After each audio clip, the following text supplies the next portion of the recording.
শীত আসছে, শীতের পিঠা বানিয়েছি। আসসালামু আলাইকুম। শীতের দিনে শীতের পিঠা না খেলে ভালো লাগে না, তো আসলে আমিও বানিয়েছি।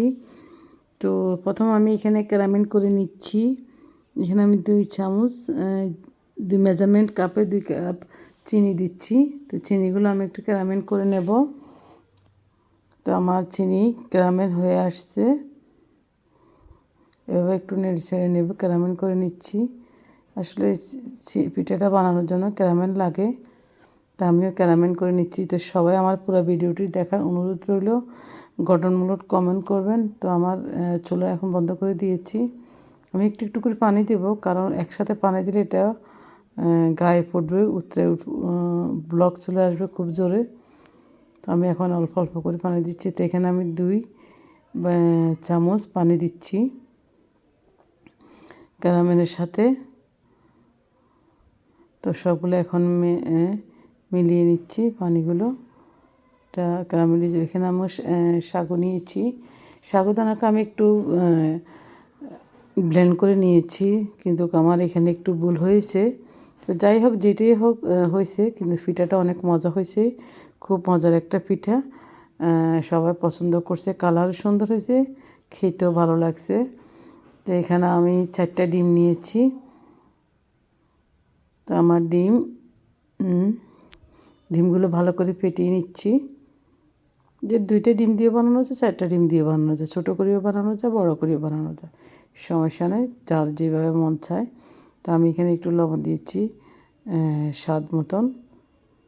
তখন আমি দিচ্ছি এখানে 1 কাপ আটা। এখানে আমার প্যাকেটের আটা, আর দিয়ে দিচ্ছি সাগুগুলো।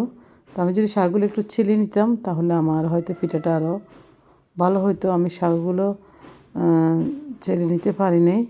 তো এখন আমি এখানে একটু বেকিং পাউডার দিচ্ছি 1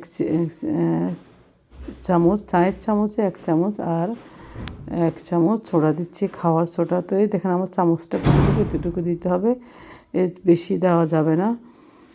তো আমি এখন সবগুলো মেখে নিচ্ছি একদম হাত দিয়ে। তো এখন আমি ক্যারামেলটা একটু কুসুম গরম থাকতে হবে, বেশি গরম থাকা যাবে না দেওয়া যাবে। তো আমি কুসুম গরম ক্যারামেলগুলো আটার মধ্যে দিয়ে দিচ্ছি। তো এখন আমি ভালো করে মেখে নেব আটাগুলো।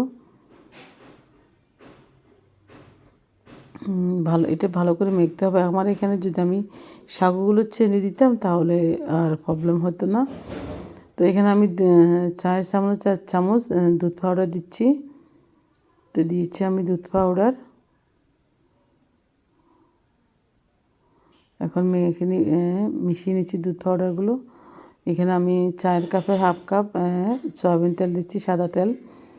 তো এগুলো দিতেই হবে, সবগুলো দিয়ে ভালো করে মেখে নিচ্ছি। এখানে আমি একটা পাতিলের মধ্যে আমার একটা কেক টিন ছিল, ওটা বসিয়ে দিচ্ছি নিচে একটা কাগজ দিয়ে। তো এখন আমি সবগুলো আটা দিয়ে দিচ্ছি এভাবে। আমি আটাটা একটু যদি ছেড়ে নিতাম, ওটা মাথার ছিল না, ছেড়ে নিলে পিঠাটা আরও ভালো হতো। আসলে যেভাবে চাইছিলাম ওইভাবে হইতো। তো আমি চালার কথা ভুলে গেছি। তো আমি এইভাবে সবগুলো দিয়ে দিয়েছি। তবে পিঠাটা ঢাকা যাবে না, এটা ঢাকনা দিয়ে ঢাকতে হবে না। ঢাকনা দিয়ে দিতে হবে, শেষের দিকে ঢাকতে হবে, প্রথমে এটা ঢাকা যাবে না। এভাবে পিঠা করতে হবে। 40 মিনিট পরে আমার পিঠা এইভাবে হয়েছে। তবে এর মধ্যে আপনার চুলার আগুনটা মিডিয়াম রাখতে হবে, কমও না বেশিও না, মিডিয়াম জালে পিঠাটা বানাতে হবে। তো দেখেন মাশাআল্লাহ আমার পিঠাটা হয়ে গিয়েছে। এখন ঠান্ডা হলে আমি পিঠাটা কেটে নেব।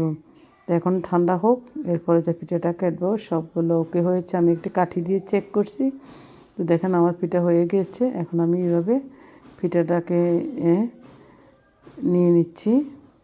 তো মাশাআল্লাহ সুন্দরই হয়েছে। আসলে আমি যে পিঠা চাইছি ওইটা হয় নাই, তবে এটা আরেকটা পিঠা হয়ে গেছে। তো যা খেতে অনেক ভালো লাগছে। শীতের দিন আসলে শীতের পিঠাটা না হলে ভালো লাগে না।